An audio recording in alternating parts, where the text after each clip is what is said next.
I've heard some things there. Nothing is for sure, right? Prado is still officially a part of the team. I don't believe that will remain. I don't know where he's going to go yet. I mean, the odds on favorite is going to be Red Bull KTM. I think that's pretty clear.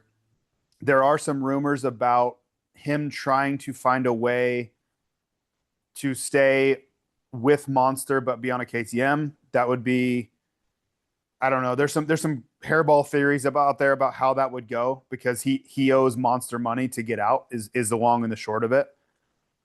But in the end, I think there's just no way he doesn't end up at Red Bull KTM in 26.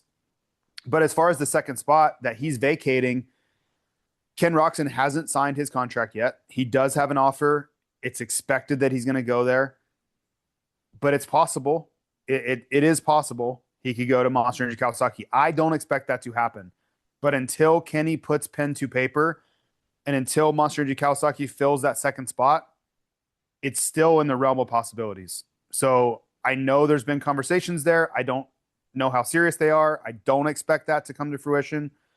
So that leads me to, I don't know who's going to be in that spot. Like there's no one that you can point to and say, that's the most likely one. Like there literally isn't. And I've talked to lots of people that would know or have been clued in. And unless they're just playing dumb and they're incredibly good at it, I think there's a lot of uncertainty about who ends up over there. So we'll see. What I expect them to do is be really opportunistic and take their time. They're still working through this Prado thing. And I think they're just going to hope that an opportunity falls into their laps and for cheap. That used to be a thing. Like teams would wait and just see who needs a spot and take a flyer, right? Because they have Chase Sexton. And if they're not going to win a championship with Sexton, they're not going to win it with anybody that doesn't have a ride right now. I can tell you that.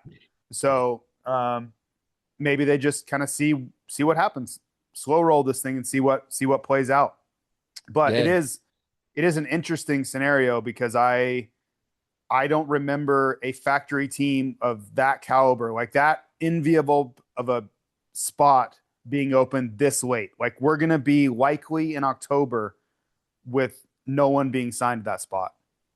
Yeah, it's absolutely crazy. And would the ideal sort of solution, I guess, or the most logical one, would it be to promote one of those pro circuit Kawasaki guys and then put Temmerman on a pro circuit Kawasaki 250? Is that like the only solution they're looking at this point? Or I'm sure they've got a few things up their sleeve. Could that be what it comes down to? Well, I keep hearing because that's what I think too. Like I agree with your logic, but I keep hearing that those guys don't want to move up because they want access to 250 bonuses. Like Levi Kitchen makes good money and he thinks he will win a lot of races and championships in 26. Whether or not he will, the opportunity to do that, he doesn't want to leave on the table.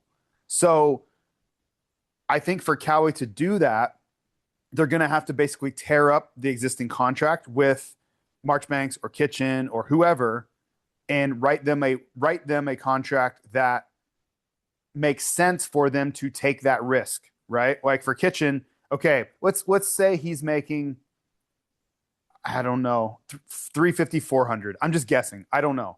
Let's say it's high side 400 grand. But that's gear, that's everything, right? That's a pro circuit contract that's all inclusive. I think for him to take the ability to get bonuses out, because let's be real, he's not going to get podiums in 450 next year, most likely. I think Cowie's going to have to make it worth, I don't know, give him like 6 or 7 at least, let him go get a gear deal for another couple hundred. So now he's up 8, 9, something like that. So now he's mitigated the risk of that $500,000 that he's leaving on the table, because people get hot, right? Like think about guys who just go crazy in a year and win a ton of races in a championship, like Aaron Plessinger did at the end of his 250 career.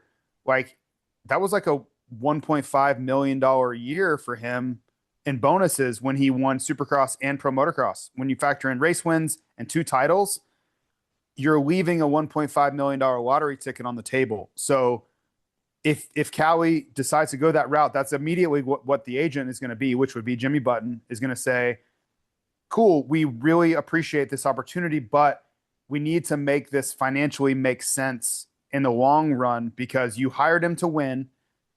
he's planning on winning. And if you take that ability away from him, that's a net loss of potential money. So I don't know, just some of the financial things that are thought about behind the scenes instead of like logically, you're just like, yeah, man, hell yeah, I'd love to go race for factory Kawasaki. It's just not that simple for some of these guys when they're looking at what they could potentially earn.